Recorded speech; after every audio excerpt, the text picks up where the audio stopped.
Simba alishapigwa mbuzi kaingia bandani. Anakuja na tahadhari kubwa sana dhidi ya Young Africans.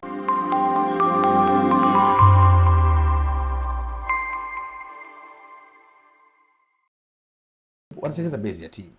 Sasa base ya timu inaanzia kwenye hizi unit mbili, defense and attack. Sasa base inakuwaje? Huyo kwenye defense, kwenye attack ana mchango gani? Na huyo kwenye attack, kwenye defend ana mchango gani? Ndio base ya timu. Ndio maana unaweza ukaona mtu kama Mzize anatengeneza base ya timu. Ni mshambuliaji lakini anasaidia sana timu kujilinda. Yeah. Na kwenye dabi unataka watu ambao wanatengeneza unit base of the team. Kwamba wanatengeneza timu katika muunganiko ambao yani huo sio must. Out of necessities of the team. Yani hiyo sio chaguo, out of choice, out of necessity. Yani mnakwenda lazima iwe tu ili mpate matokeo kwa sababu ni mchezo mgumu. Lakini sio dabi tu. Football inataka mchezaji ambaye anacheza out of necessity. Sio anavyotaka yeye. Unavyotaka mchezo. Okay. Ndio maana Kibu dabi mnasema dabi Kibu apotei, anacheza out of necessity. Unavyotaka mchezo. Mchezo bwana unataka hivi. Unataka nguvu Kibu na nguvu. Unataka kasi Kibu na kasi. Na ndio maana hata Mpanzu anacheza out of necessities. Mchezo unataka kasi, Mpanzu ana kasi. Mchezo unataka utulivu, Mpanzu ana utulivu. Sio, unanielewa? Kwa hiyo ndio hicho. Ni sawa na Pacome vile vile. Ni sawa na Maxim pia Zingeli. Mkalaboko, kuna baadhi ya watu wamezungumza kuelekea kwenye mchezo huu hasa kwenye namna ya kufanya rotation ya wachezaji kama ambavyo tumezungumza hapa. Pengine kwako ulikuwa unaona namna gani ambavyo vikosi vitaingia, lakini kuna baadhi ya watu wamesema kwenye yule fullback ya Young Africans, fullback namba 2 ambaye sasa amekuwa anapewa nafasi sana nani, Israel Patrick, ambaye kipindi ilikuwa inabadilika tofauti kutokana na ujio wa walimu. Tumemuona Kibwana akicheza dhidi ya Miguel Gamondi, dhidi ya Nasruddin Nabi, alipewa nafasi sana, lakini Gamondi alivyokuja ni kama alimweka pembeni. Ramovich alikuja pia although naye akampa nafasi. Tumeona kuna baadhi ya michezo hapa amecheza na baadhi ya mashabiki wa Young Africans walikuwa na furahi kile ambacho alikuwa anakionyesha na akawa anashangishwa. Watu wanamchangia pesa, tumeona pale KMC.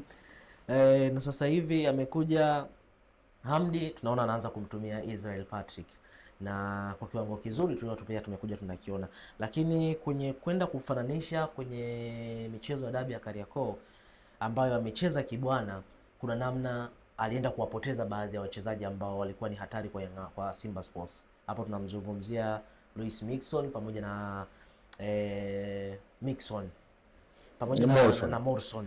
Yes, okay, Morrison. Lakini watu wameenda mbali, wanasema pengine Kibwana ana nafasi kubwa kwa kile ambacho alikionyesha kwenye michezo ya dabi kushinda Israel.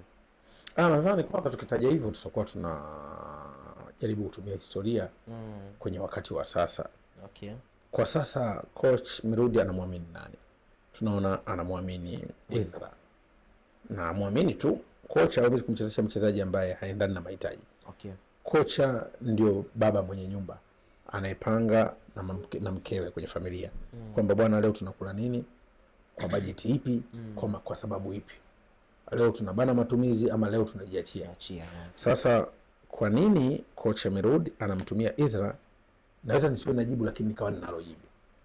Vile vile kwamba kipi ambacho yeye anakiona kwa Ezra tofauti na ambacho anakiona kwa Kibwana. Kibwana ni mlinzi mzuri sana wa pembeni, lakini anasema anacheza tradition. Tradition sio ushamba uzamani. Anacheza ule ulinzi asilia. Ulinzi asili. Mlinzi wa pembeni asilia. Okay. Ambaye anahusika kwenye kuretreat sana, kupambana na mawinga, kulinda sana.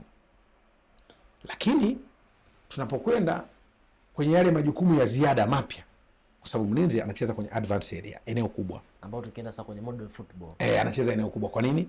Kwa nini anacheza eneo kubwa katika mpira wa kisasa? Winga hatumhesabu kama anacheza pembeni. Ndio maana anaitwa attacking midfielder, kiungo mshambuliaji. Akienda ndani, tutapovuka mstari, midfield inabidi ingie ndani, ili muwe wengi kwenye sanduku, mabeki wa timu pinzani na viungo wa timu pinzani wacheze eneo dogo.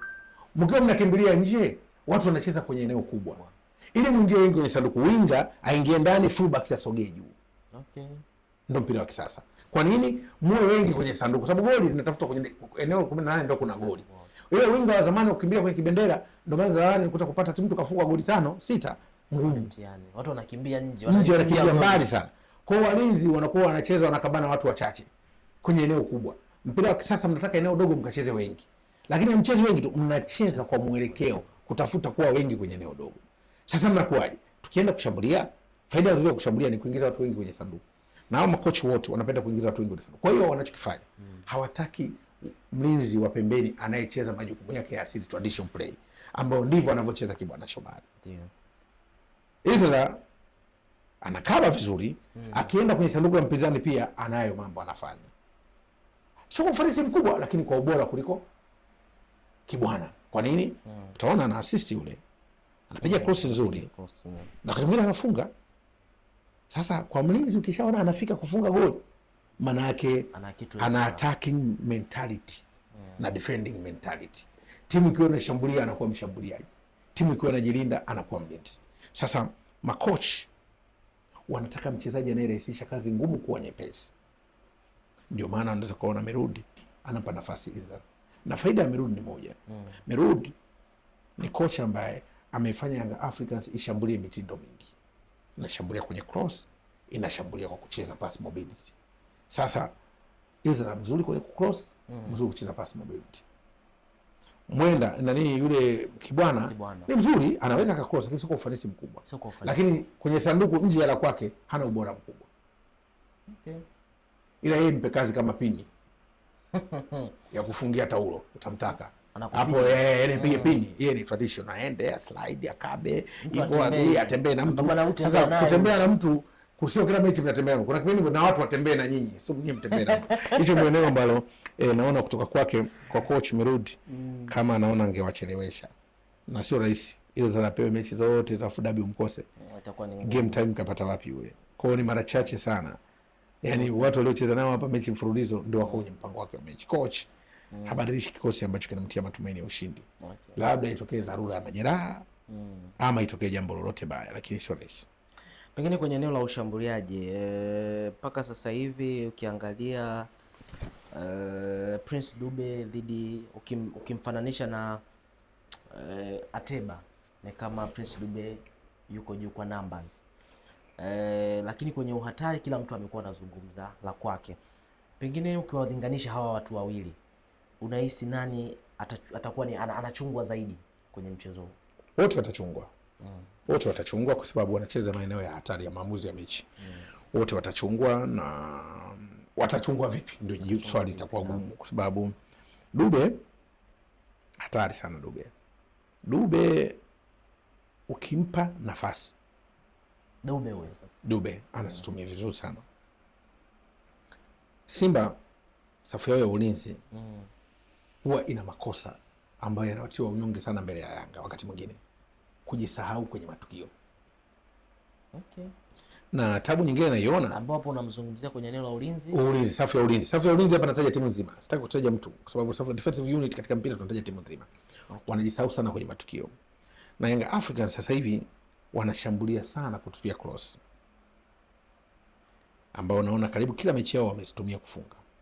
Akihusika Shadrack Boka, na miongoni mwa watu wanaohusika Dube anapiga vichwa vizuri. Juzi tunamwona kafunga. Kuna baadhi ya wachezaji ambao walikuwa hawapigi vichwa anafunga. Tafsiri yake timu ni Yanga sasa hivi wamenyanyua mipira ya cross. Kwa nini? Kocha Merudi, hapa ndipo kitu alichokiongeza Yanga ni mipira ya cross. Simba moja ya maeneo ambayo magoli yao yamefungwa ni magoli ya cross. Na ilikuwa ni mara chache sana kuona timu zetu hizi zikitumia sana mipira. Sasa huyu kocha kaja kuleta solution, wanasema creative solution kwenye football kwa makocha. Kaleta kabuni kitu kingine ambacho ni tiba kwenye timu yake. Yanga wanatumia mipira ya cross. Nchi hii hakuna timu inayotumia mipira ya cross. Kwenye ligi yetu ni Young Africans wameanza kunyanyua cross. Na wanafunga magoli ya cross. Maana yake sisi kucheza air balls kwenye timu zetu watu wako chini, kwa sababu timu nyingi hazitumii mipira ya cross. Hili ni eneo ambalo hatari sana kwa Simba dhidi ya Yanga, sababu nishaona mipira ya cross wanaadhibiwa. Na kama nakumbuka Mkalaboko kwenye michuano ya kimataifa, baadhi ya vitu ambavyo watu walikuwa wanasumbuliwa navyo timu zetu hizi za hapa ni mipira mchuzi juu unasumbua. Watu walikuwa mchuzi juu wananing'inizwa. Yanga kocha Merudi, hiki ndio kitu ambacho wamekimpose, na mimi niko hapa nasema respect. kaleta kitu kipya, creative solutions kwenye attacks. Unajua lazima mwe mnashambulia tofauti, attacking variations. Mnaweza mkawa mnapenya, mnakuja mobility, mnafuatana, mnakwenda accuracy kwa shabaha, mnaweza mkaenda counter, watu wakichelewa mnaenda kwao, lakini kuna wakati mnakwenda mnashambulia katika hiyo mitindo ya kushambulia kwa jumla. Sasa mnaenda kwa depth kutengeneza mashimo, mnafunga, lakini nimechokiona kutoka kwake anatumia mipira ya cross. Huu ni ugonjwa mkubwa sana wa ligi yetu, kwa sababu ligi yetu washuhudia mechi 10 hamna hata goli limefunga kwa mpira wa cross, mpira wa kichwa. Kwa maana yake Simba waingie na tahadhari hiyo. Tahadhari kubwa dhidi ya Young Africans, kwa sababu Young Africans wamefunga magoli yanayotokana na cross. Na cross zao ziko hivi, unaweza usifunge kwa cross wakakutana na rebound wakati nyinyi mnahangaika kuokoa. Tumeona anafanya hivyo. Kafunga sana Mzize.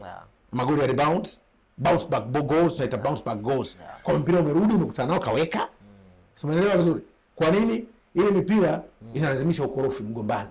So mipira ya juu kija lazima mtataka kudefend kwa kupiga high, long and wide. Unaona high, long and wide header. Piga mpira mbele, mbali na pembeni. Sasa uwezo kupiga cross zote ukafanikiwa. Uwezo kupiga akakutana na mtu mazoezi. Sasa eneo ambalo linanipa ugumu kwa Young Africans kuelekea mchezo ni hiki kitu alichokimpose Mirudi. Okay. Simba watakuja na solution ya mipira ya cross. Tatizo hilo.